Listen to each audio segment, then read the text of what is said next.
नमस्ते फ्रेंड्स। मैं डॉक्टर ओम परशुराम पाटिल। मैं एक ऑर्थोपेडिक एंड स्पाइन सर्जन हूँ। मुंबई में काफ़ी कॉर्पोरेट हॉस्पिटल्स में काम करता हूँ। आज का टॉपिक है हमारा dos and don'ts of fractures. अगर आपको कभी इंजरी होता है, कभी पैर ट्विस्ट हो जाता है या हाथ के बल पे गिर जाते हो, तो आपको फ्रैक्चर होने की संभावना बढ़ जाती है। तो जब भी आपको ऐसा लग रहा है कि आपको फ्रैक्चर हो सकता है, तो क्या क्या साइंस है, सिम्टम्स है जिसमें हम कंफर्म कर सकते हैं कि हमें फ्रैक्चर होगा है। तो आपके जॉइंट्स में मूवमेंट करने के लिए आपको दिक्कत हो सकती है। आपको पैर के ऊपर वज़न देने में, अगर पैर में इंजरी है तो पैर के ऊपर वज़न देने में इंजरी हो सकती है, इसमें डिफ़िकल्टी हो सकती है। या आप बिल्कुल बेड से उठ ही नहीं पा रहे हो, या ज़मीन से जहाँ जब भी गिरे हो तो ज़मीन से उठ नहीं पा रहे हो, तो आपको फ्रैक्चर होने की संभावना बढ़ जाती है। तो ऐसी स्थिति में क्या कर सकते हैं? तो सबसे इम्पोर्टेंट है, जो भी भाग में, जो भी पार्ट में आपको इंजरी हुआ है, वो पार्ट को आपको इमोबिलाइज करना है। इमोबिलाइज मतलब सपोज आपके हाथ में अगर कुछ इंजरी हुआ है तो आप इमरजेंसी में यहाँ पे एक पुट्ठा लगा के, सपोर्ट लगा के, कमची लगा के उसको सपोर्ट दे सकते हो हाथ को। या पैरों में अगर कभी एंकल में इंजरी हुआ है या लेग में इंजरी हुआ है, आपको फ्रैक्चर दिख रहा है, तो उसको आप सिर्फ एक दो लकड़ियों के सहारे उसको सपोर्ट देना है और फिर इमीडिएटली जो नज़दीकी हॉस्पिटल के पास जाके दिखाना है। सेकेंड, फ्रैक्चर में सबसे पहला होता है रेस्ट। तो मतलब जहाँ पे भी आपको मूवमेंट हो रहा है उसको आपको रेस्ट देना है, वो जगह पे मूवमेंट नहीं होना चाहिए। सेकेंड है इमोबिलाइजेशन। इमोबिलाइजेशन मतलब आपको मैंने जो बताया कि उसको कमची लगाइए या पुट्ठा लगाइए और तुरंत डॉक्टर के पास जाइए। Third, compression.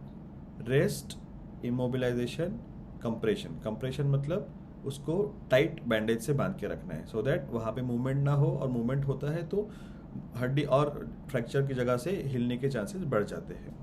और तीसरा चीज़ है elevation, RICE। Rest, immobilisation, compression and elevation. तो एलिवेशन मतलब जो भी भाग का आपको इंजरी हुआ है वो पैर को आप ऊंचा रखिए। ऊंचा रखने से क्या होगा, वहाँ पे नीचे ब्लड फ्लो, वहाँ पे स्वेलिंग नहीं आएगा, वो स्वेलिंग जल्द से जल्द ग्रेविटी से उतर जाएगा। तो rest, immobilisation, compression and elevation, तो ये this is basically primary treatment for any fracture. वो आपको हाथ में हो सकता है, आपको पैर में हो सकता है, आपको स्पाइन में हो सकता है, कहीं भी हो सकता है। सो बेसिकली प्राइमरी फ्रैक्चर्स के लिए। अभी उसके ट्रीटमेंट क्या है? तो बहुत बार अगर फ्रैक्चर हेयर लाइन रहेगा तो हेयर लाइन फ्रैक्चर को नॉर्मली प्लास्टर से या कच्चे प्लास्टर से, मतलब हम उसे स्लैब कहते हैं, या कुछ वॉकर बूट या प्रोस्थेसिस ऑर्थोटिक्स से ट्रीटमेंट किया जा सकता है। अगर हेयर लाइन फ्रैक्चर नहीं है, कंपाउंड फ्रैक्चर है, मतलब आपको फ्रैक्चर के साथ कुछ जख्म है, कुछ इंजरी है, तो आपको सर्जरी की ज़रूरत पड़ सकती है। आपका अगर फ्रैक्चर एक अलाइनमेंट में नहीं है और वो अलाइनमेंट से स्लिप हो गया है, तो आपको सर्जरी की ज़रूरत पड़ सकती है। सेकंड, आपको अगर वहाँ पे ब्लीडिंग बहुत ज़्यादा हो रहा है या कोई नस को डैमेज हुआ है, तो ऐसे केस में भी आपको सर्जरी की ज़रूरत पड़ सकती है।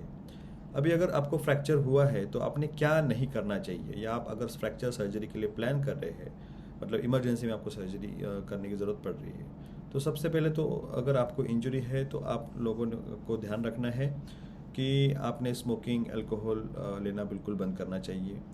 सेकंड, आपको जो डॉक्टर ने ट्रीटमेंट एडवाइस किया है वो ट्रीटमेंट आपको रिगरसली फॉलो करना है। थर्ड, आपको जितने भी मेडिकेशंस, इंस्ट्रक्शंस डॉक्टर ने बताए हैं या फिजियोथेरेपी एडवाइस की है, वो आपको कंटिन्यूसली आपके जो स्टिचेस निकलने तक फॉलो करना है। ये बेसिक चीज़ें अगर आप रेगुलरली फॉलो करोगे तो आपको फ्रैक्चर रिकवरी में जल्दी मदद होगी। आपका जो फ्रैक्चर हीलिंग है वो fracture healing normally 4 to 8 weeks में स्टार्ट हो जाता है और it completes by the end of 9 to 12 months. तो कोई भी फ्रैक्चर होता है जिसे हम सर्जरी करेंगे या प्लास्टर करेंगे, तो कंप्लीट नॉर्मल स्ट्रेंथ आने के लिए कम से कम 12 महीनों का अवधि लगता है। तो I think this is sufficient to know कि फ्रैक्चर्स में क्या करना चाहिए और फ्रैक्चर्स की ट्रीटमेंट के बाद हमें क्या केयर लेना चाहिए। बहुत बार आपको अगर पैरों में इंजरी है तो आपको डॉक्टर नॉन वेट बेयरिंग कहते हैं, मतलब पैर के ऊपर वज़न नहीं देने के लिए बोलते हैं। तो जब तक आपको डॉक्टर वज़न देने की परमिशन अनुमति नहीं देते हैं, तब तक आपको पैर के ऊपर वज़न देना या विदाउट वॉकर चलना स्टार्ट नहीं करना है। तो ये सब बेसिक चीज़ें हैं। आप अगर आपको और भी कुछ डाउट्स रहेंगे तो आप हमारे इस चैनल पे नीचे क्वेश्चन डाल सकते हैं। We will try to answer most of the queries. Thank you.